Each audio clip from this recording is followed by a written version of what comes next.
Every country on Earth is in debt. The United States alone owes over $38 trillion, the highest figure in its history. The European Union carries around $14 trillion, Japan almost $9 trillion. Even oil-rich nations like Saudi Arabia or export powerhouses like Germany and China owe massive sums of their own.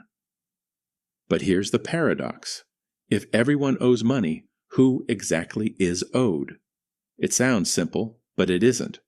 Debt isn't just a financial burden, it's the hidden architecture that holds the modern world together.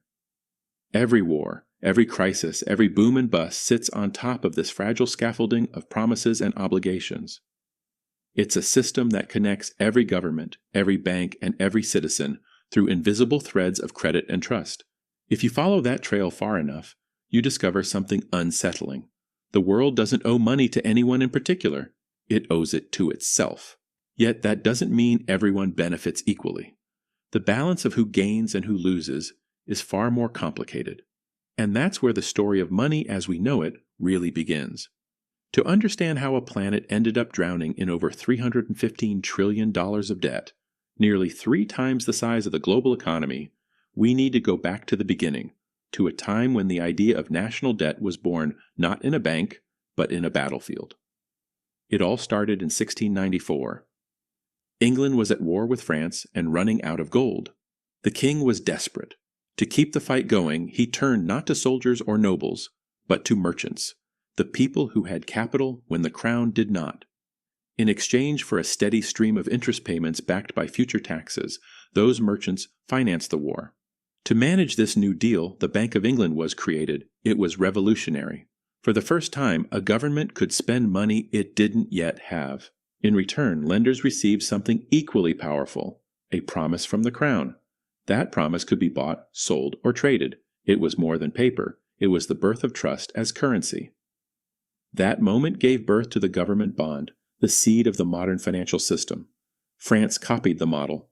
The Netherlands refined it. The newly independent United States later used it to fund its revolution and expansion westward. What started as a desperate wartime tactic became the foundation of global finance. Debt was no longer a sign of weakness, but of credibility. The ability to borrow became the ability to rule. Empires that once conquered land for gold now issued bonds to collect interest. The battlefield had shifted. It was no longer territory or armies that decided power, but balance sheets. The age of empire had turned into the age of credit, and nations began competing not through war, but through borrowing. And if this system began with kings and merchants, who controls it now? The answer lies in how that simple idea of lending evolved into a vast global web of IOUs, a system so complex that every nation, every bank, and every citizen is somehow caught inside it. Fast forward 3 centuries, and that once simple promise between a king and his lenders has grown into a network that spans the entire planet. Every country borrows, every bank lends, every citizen, through taxes, pensions, and savings, plays both roles, debtor and creditor at the same time. The United States is a perfect example. Out of its $38 trillion of national debt, about half is publicly held, meaning owed to investors rather than to other branches of government.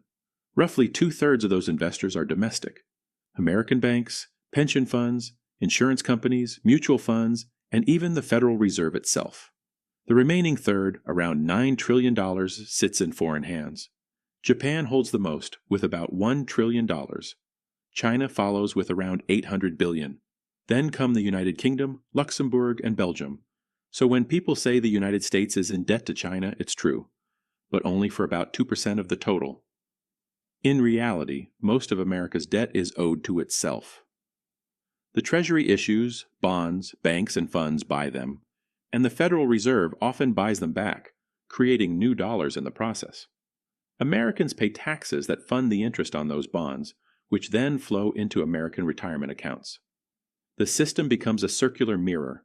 The debt is real, but the creditor is mostly a reflection of the same economy. And that circular logic doesn't stop at America's borders. Japan lends to the United States through Treasury bonds. The United States lends to Europe through the IMF. Europe lends to developing nations through the World Bank. And those same developing nations often lend back to advanced economies by investing their foreign exchange reserves in Western bonds. It's a planetary loop of promises, a global game of hot potato, where every player is holding someone else's IOU. Every country's assets are someone else's liabilities. Every bond is another's debt. The world's financial system has become a closed circuit of belief and trust, where the only rule is that no one can afford to stop playing. But beneath this web of promises lies another layer, one that doesn't just observe the game, but controls it. The true power lies not with governments or taxpayers, but with the markets themselves. Behind every government bond sits a hidden network of institutions that decide who gets to borrow and at what price. These are not elected officials or public servants. They are hedge funds, pension funds, sovereign wealth funds, and central banks, the quiet giants that move tens of trillions of dollars around the world. They are the true arbiters of credit. They decide which nations can borrow cheaply and which will pay a premium just to survive. When they lose confidence, currencies collapse, governments fall, entire economies can be reshaped overnight. Democracy decides who governs, but markets decide who survives. And at the center of those markets sits the most powerful institution of all, the central bank. Central banks don't just manage debt, they manufacture it. Every time the Federal Reserve or the European Central Bank buys government bonds, it creates new money in exchange. The liability of one balance sheet becomes the asset of another. Every dollar in circulation represents a unit of debt somewhere else. There is no such thing as debt-free money. Every coin, every bill, every digital dollar carries an invisible IOU. For decades, this loop has kept the world running, not through repayment, but through confidence. As long as investors believe that governments will pay the interest, even if never the principal, the machine keeps turning. But what happens when that belief begins to fade? What happens when the system built on promises starts to lose trust in itself? We've seen that before, and the results were devastating. When confidence disappears, the illusion of stability breaks, and the real faces behind the debt are suddenly exposed. We saw it happen in Greece in 2010. The government's debt had become unpayable. Investors panicked. Bond yields spiked overnight. The European Central Bank and the IMF stepped in to rescue the country, but their help came with a cost. Taxes were raised, public spending was slashed, jobs vanished. An entire generation learned that in the world of debt, bailout can become another word for sacrifice. In Argentina, the pattern repeated. Years of borrowing and defaulting turned debt into a national curse. Each attempt to reset the economy only dug the hole deeper. Sri Lanka faced a similar collapse. Fuel shortages spread, inflation soared, and when the government ran out of foreign currency to pay its loans, the political system itself began to unravel. When nations break under the pressure of debt, their creditors step out from the shadows. The IMF, credit rating agencies, anonymous bondholders, all holding entire countries by the throat. They dictate new budgets, new taxes, and new sacrifices in the name of recovery. But even after collapse, the cycle restarts. New loans replace old ones. Old debts are restructured. The machine resets with a new name on the same balance sheet, because in the 21st century, debt isn't designed to be repaid, it's designed to be renewed. Governments don't aim to clear the slate, they plan to keep rolling it over. And that strategy has quietly rewritten the rules of the global economy. In this system, stability isn't measured by repayment, but by how long the world can keep believing the promises will hold.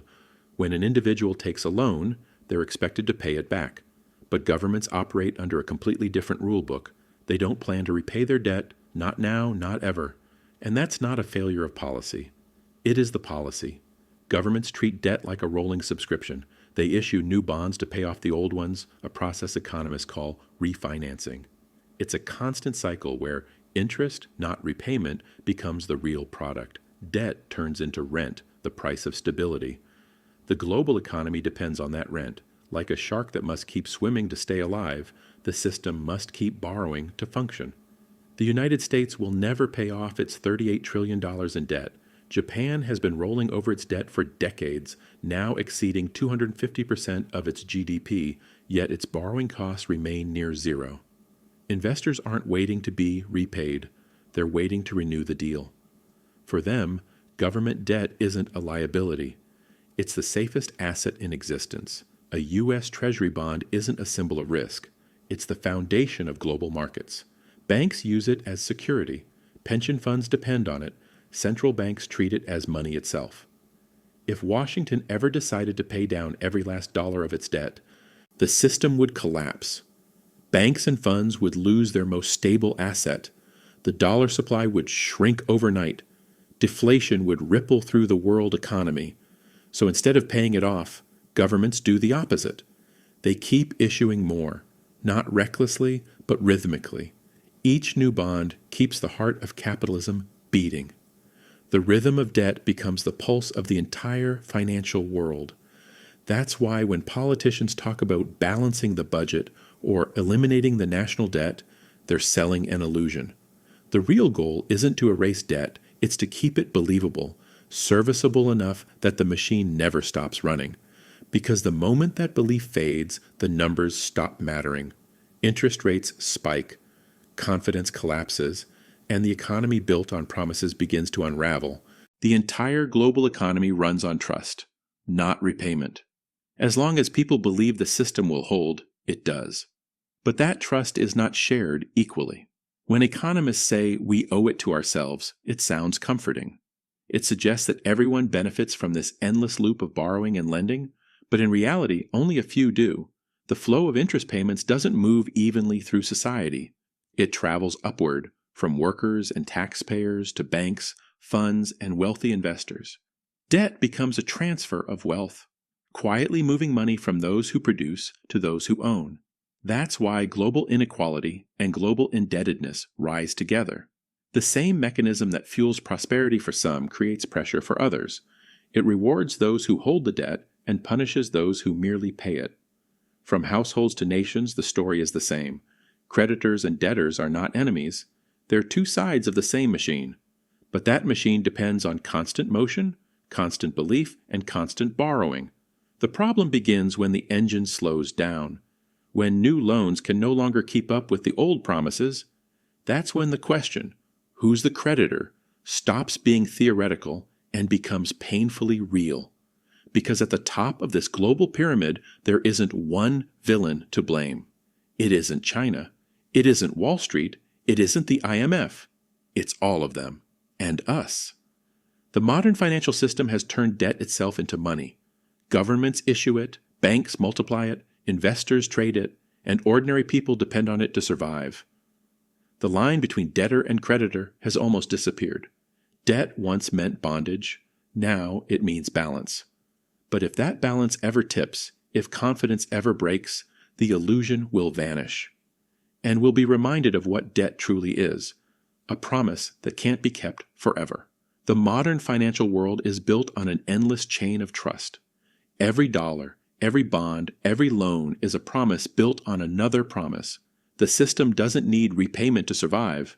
It needs belief. That belief turns paper into value and numbers into power. It keeps markets moving, governments borrowing, and citizens spending. It's what separates prosperity from panic. As long as the world believes in those promises, the machine keeps running. The debts can rise, the interest can compound, and the economy can keep expanding.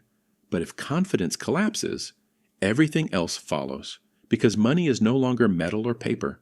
It's memory, a shared story we all agree to trust. And like every story, it only works as long as people keep believing it. That's the real secret behind the question, if every country is in debt, who's the creditor? The answer is simple but unsettling. It's us. All of us. We owe the world's debt to ourselves, but the benefits, the power, and the profits are not evenly shared. The system rewards those who hold the promise and burdens those who live under it. Debt isn't meant to end. It's meant to endure, renewed, rolled over, and reborn through faith. The loop will keep turning as long as belief does. But if that faith ever breaks, the illusion ends, and the world will once again remember what all debt really is, a promise that was never meant to last forever.